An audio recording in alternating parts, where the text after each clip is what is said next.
ஜனவரி 9 யாருடன் கூட்டணி என்பதை நான் உள்ளம் தேடி இல்லம் நாடியில தமிழ்நாடு முழுக்க சொல்லி கொண்டு வந்தேன்.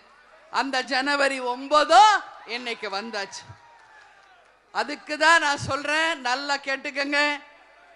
நீங்க மாவட்ட செயலாளர் ஆலோசனை கூட்டம் தலைமை கழகத்திலே நடத்தினோம்.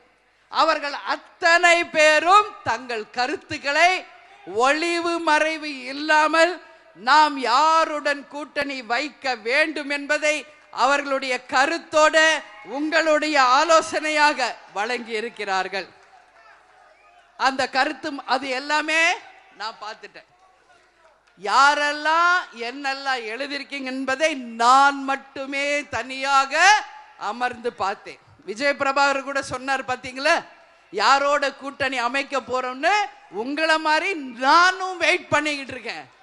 மகனாக இருக்கிறதுனால மட்டும் அவரிடம் கட்சியின் ரகசியங்களை என்னைக்குமே சொல்லாமல் ஒரு நேர்மையான ஒரு பொதுச் செயலாளர் தான் நான் இருப்பேன்.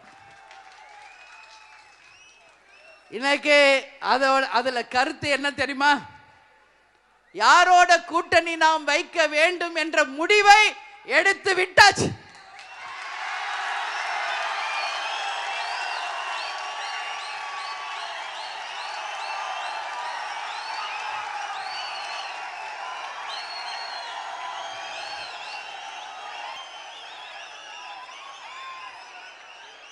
ஆனால் அதை இந்த மாநாட்டில் அறிவிக்க வேண்டுமா என்பதுதான் கேள்வி. அது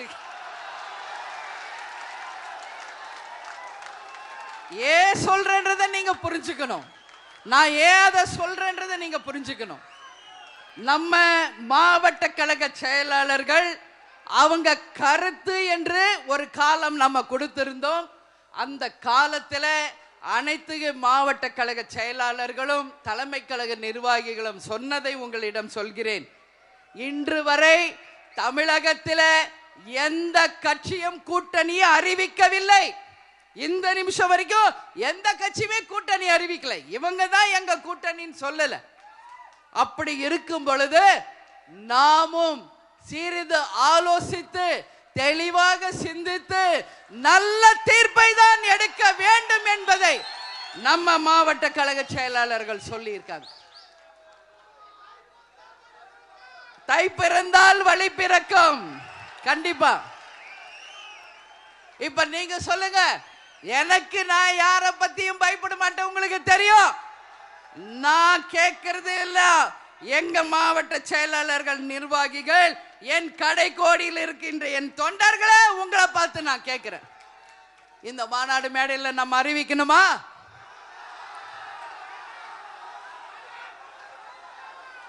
அறிவிக்கணுமா? அறிவிக்கணுமா?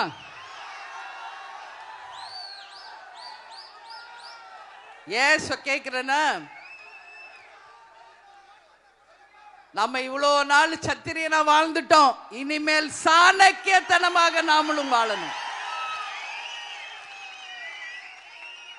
இன்னைக்கு ஆண்ட கட்சியும் ஆளுங்கட்சியுமே யாரெல்லாம் கூட்டணி என்று அறிவிக்காத போது, அந்த கூட்டணியிலே யார் யார் அங்கம் வகித்து இருக்கிறார்கள் என்று சொல்லாத போது, மத்திய மாநில ஆட்சியில் இருப்பவர்கள் சொல்லாத போது, நாம மட்டும் எதற்காக முந்திரி கொட்ட மாதிரி அவசரப்படணும்?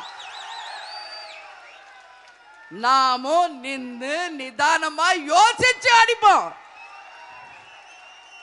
ஆனா தேமுதிக சாதாரண கட்சி இல்லை. மீண்டும் சொல்கிறேன், நமக்கென்று ஒரு கௌரவம் உண்டு, நமக்கென்று ஒரு மரியாதை உண்டு, நமக்கென்று ஒரு கண்ணியம் உண்டு.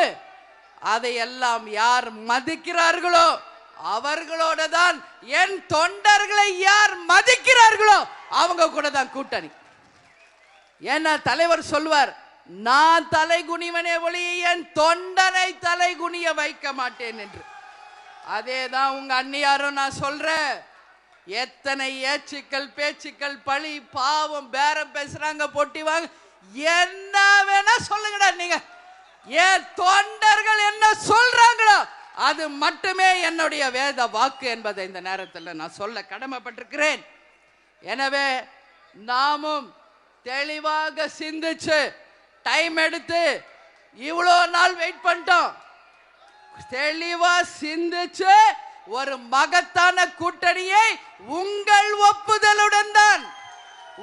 ஒப்புதலுடன் எங்க மாவட்ட செயலாளர்கள் நிர்வாகிகள் அத்தனை பேர் ஒப்புதலுடன் தான் நாம் அறிவிப்போம். ஆனா நாம் யாருடன் கூட்டணி வைக்கிறோமோ அவங்க தான் ஆட்சி அமைப்பாங்க. அவங்க தான் நிச்சயம் நம்மளுடைய கூட்டணியில இருப்பவங்க தான் ஆட்சி அமைப்பாங்க. அது மட்டும் புரிஞ்சுக்க. அதனால கொஞ்ச நாள் வெயிட் பண்ணுவோம். தை பிறந்தால் வழி பிறக்கும்.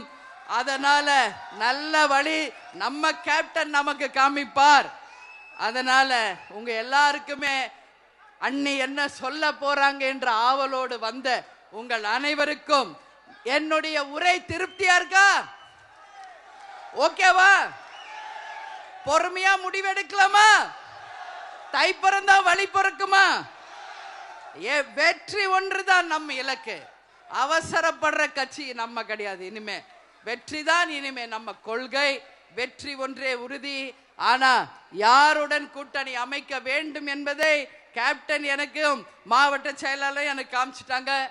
ஆனால் நிச்சயமாக கொஞ்சம் காலம் பொறுத்திருந்து நமக்கு உரிய இடங்களும் நமக்குரிய தொகுதிகளையும் உரிய முறையில பெற்று என் கடைகோடி தொண்டனும் தலை நிமிர்ந்து நடக்கக்கூடிய அளவு ஒரு மகத்தான கூட்டணியை நிச்சயமாக நாம் அமைப்போம் என்று சொல்லி நீங்கள் அனைவரும் பத்திரமா வீடு போய் சேரணும். கேப்டன் சொல்ற மாதிரி சொல்றேன், பத்திரமா வீடு போய் சேரணும். நான் தூங்க மாட்டேன். நிச்சயமா இது உண்மை.